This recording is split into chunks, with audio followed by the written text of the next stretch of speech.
وسلم نحن عباد محمد صلی اللہ علیہ وسلم وعلی ذوی وآلہ ابد الدہور وکرما۔ اب یہاں سے مفسدات صوم اور غیر مفسدات صوم، مکروہات صوم اور اسی طرح وہ مفسدات کی جن کی جو موجب کفارہ ہیں، ان سب صورتوں کا بیان ہو رہا ہے۔ تو میں سب کا یکسر خلاصہ پیش کر دیتا ہوں، پھر آگے تفصیلات میں ہم چلے جائیں گے۔ سب سے پہلے وہ چیزیں کہ جو روزہ نہیں توڑتی، غیر مفسدات، ہر وہ چیز جو روزے کے رکن یعنی امساک کو متاثر نہ کرے، یا کرے تو مگر وہ ایسی چیز ہو کہ اس سے بچنا ممکن نہ ہو، جیسے گرد و غبار، ٹریفک کا دھواں، تو ایسی کسی چیز سے روزہ نہیں ٹوٹتا۔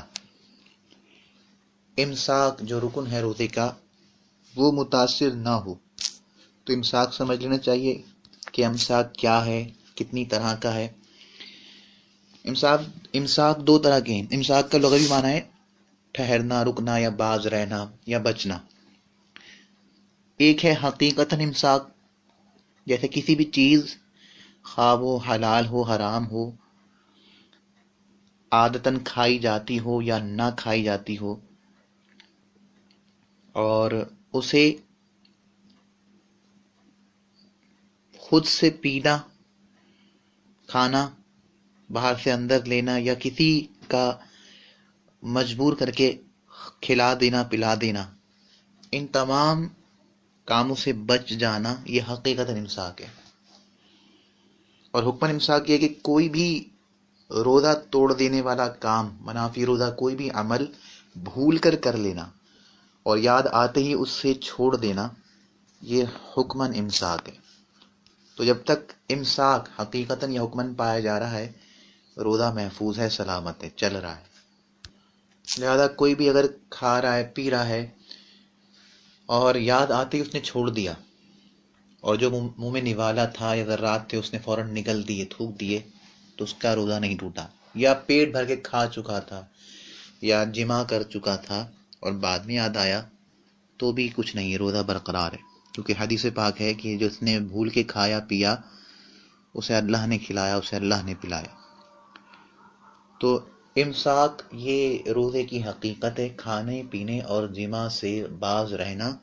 جب تک یہ عمل سلامت ہے، امساک، روزہ سلامت ہے۔ اگر اس میں نقص آ گیا، کمی آ گئی، تو روزہ چلا گیا۔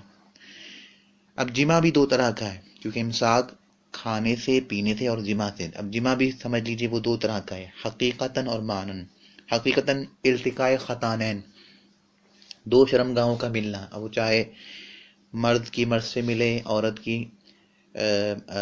مرد کی عورت سے ملے، اگلے مقام میں ہو یا پچھلے مقام میں ہو، جیسے بھی ہو۔ ہم اس سے بحث نہیں کریں کہ یہ جائز ہے یا ناجائز، یہاں بات ہو رہی کون سی چیز، کون سا جمع روزہ توڑ سکتا ہے۔ تو حقیقتاً جمع دو شرمگاہوں کا مل جانا، یعنی دخول ہو جانا، اور معنن انزال، چند شرطوں کے ساتھ۔ انزال تین طرح سے ہو تو وہ مفسد صوم ہے، وگرنہ نہیں۔ انزال فرض کے لیے ہو، جیسے پیٹ پر یا پیٹھ پر عورت کی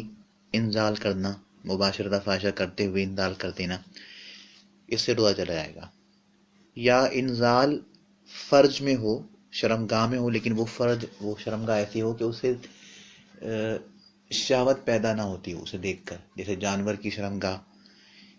میں انزال کرنا، یا پھر مردہ عورت یا بہت چھوٹی بچی جسے دیکھ کر شہوت نہیں آتی، اس کی شرمگاہ میں انزال کر دینے سے بھی روزہ چلا جائے گا۔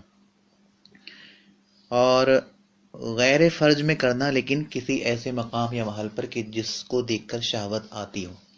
جیسے آدمی کا عورت یا عورت کا آدمی کو بوسہ لیتے ہوئے انزال ہو جانا، اس سے بھی روزہ چلا جائے گا۔ اس کے علاوہ جو صورتیں انزال کی بنتی ہیں، یعنی احتلام ہوا، دیکھ رہے تھے کوئی غلط منظر یا سوچ رہے تھے اور اس سے انزال ہو گیا،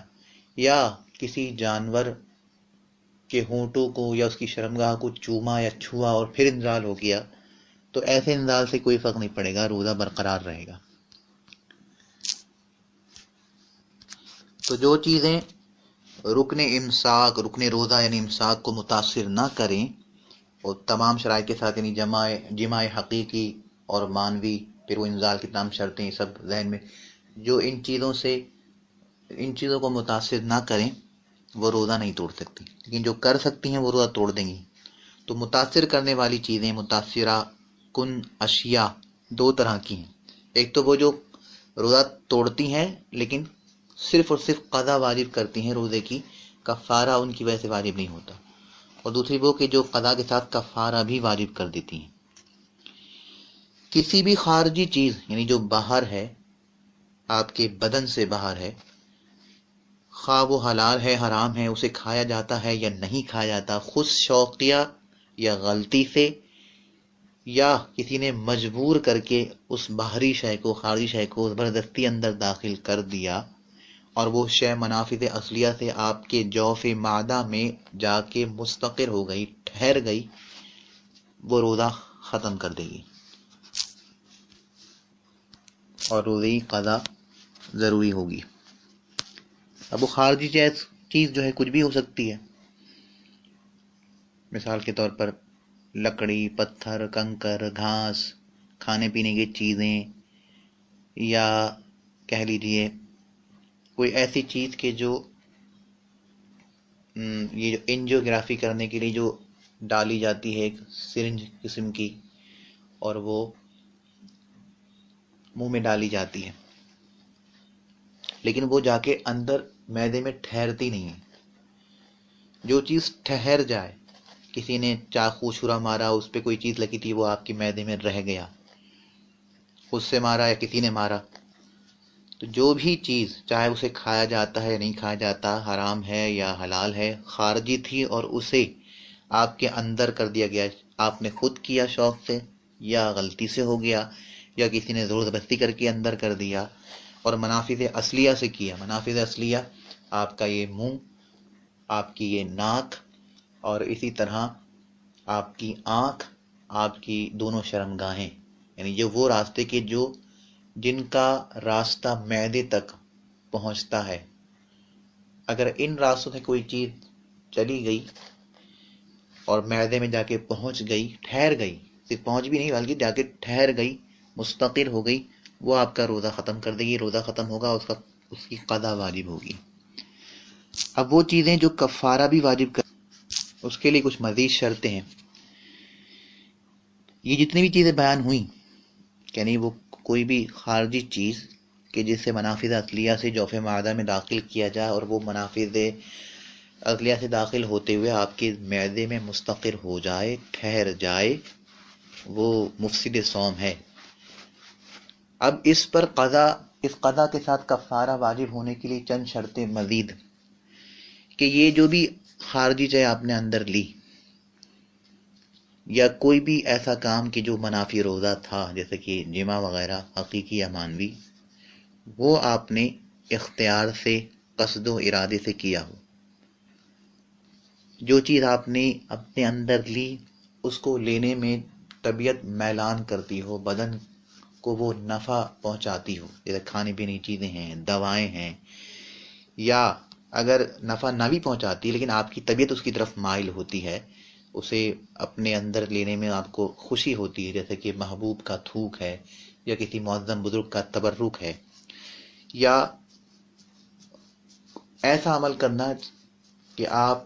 غفلت کی وجہ سے یہ سمجھے کہ اس سے روزہ ٹوٹ جاتا ہے، حالانکہ نہیں ٹوٹتا تھا، اور پھر آپ کوئی منافی روزہ کام کر بیٹھے۔ مثال کے طور پر فسد حجامہ کروانے سے، خون نکلوانے سے، یا انجیکشن لگوانے سے روزہ نہیں ٹوٹتا، لیکن آپ نے سوچا کہ ٹوٹ گیا، حالانکہ روزے کی حقیقت امساک وہ برقرار ہے، لیکن پھر بھی آپ نے، تو یہ آپ کی غفلت تھی۔ اس غفلت کی وجہ سے اگر آپ نے روزہ توڑا تو بھی کفارہ۔ یوں ہی جس صورت میں کفارہ واجب ہو رہا ہے وہ شبہات سے خالی ہو، یعنی اس میں آپ کو یا علماء کی وجہ سے کوئی شبہ پیدا نہ ہو رہا ہو۔ جس چیز میں علماء کا اختلاف ہوگا وہاں شبہات پیدا ہوں گے، جب شبہات پیدا ہوں گے تو شبہات کی وجہ سے کفارے ساقط ہو جاتے ہیں۔ یوں ہی کوئی ایسی چیز کہ جہاں شبہ ہو سکتا ہو، شبے کا وہ محل ہو اور آپ کو وہاں پہ شبہ ہو جائے کہ صبح کا وقت ہو گیا تھا لیکن آپ سمجھے رات ہے اور آپ نے کھا لیا، یا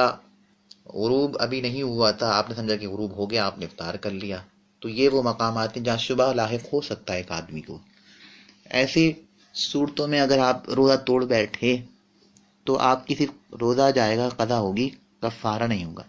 لیکن وہ صورتیں جس میں کوئی شبہ نہ ہو، صرف اور صرف غفلت ہو، تو وہاں کفارہ بھی ہوگا، قضا بھی ہوگی۔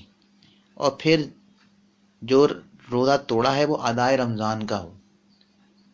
علاوہ رمضان کے کوئی بھی روزہ ہو، چاہے وہ قضائے رمضان کا ہو یا نفل کا ہو، واجب، وہاں پر کفارہ نہیں ہوگا۔ یوں ہی رمضان کا جو روزہ توڑا ہے اس کے لیے ضروری ہے کہ رات سے نیت کی ہو، دن سے نیت، دن میں جس روزے کی نیت کری آپ نے زوال سے پہلے پہلے، اور اسے آپ نے کسی جان بوجھ کر اختیار سے کسی عمل سے توڑ دیا تو اس میں بھی کفارہ واجب نہیں ہوگا۔ مکروہات صوم،